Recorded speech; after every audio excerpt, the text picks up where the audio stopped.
اکثر و بیشتر صحابہ کا جواب ہوتا تھا اللہ و رسول عالم، اللہ اور اس کا رسول بہتر جانتے ہیں۔ پھر حضور دوبارہ پوچھتے تھے تو اپنی اپنی سمجھ کے مطابق جواب دیتے تھے۔ المفلس عندنا ما لا درہم لہ ولا دینارا، حضور ہم مصرف اسی کو سمجھتے ہیں جس کے پاس نہ درہم ہے نہ دینار ہے۔ فرمایا نہیں، میری امت کا مفلس وہ ہوگا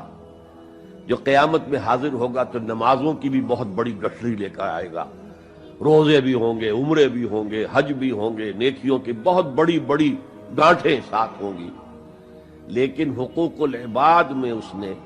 کوتاہی کی ہوگی۔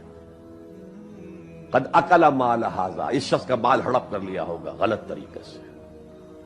بہنوں کا حصہ وراثت میں کھا لیا ہوگا،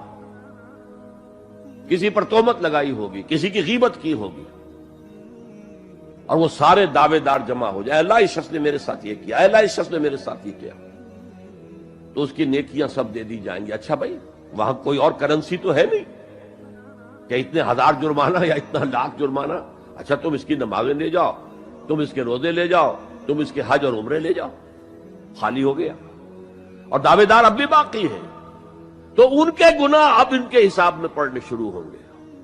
اور وہ ان کے گناہوں کے بوجھ تلے دب کر جہنم میں جھونک دیے جائیں۔ یہ مفلس ہے۔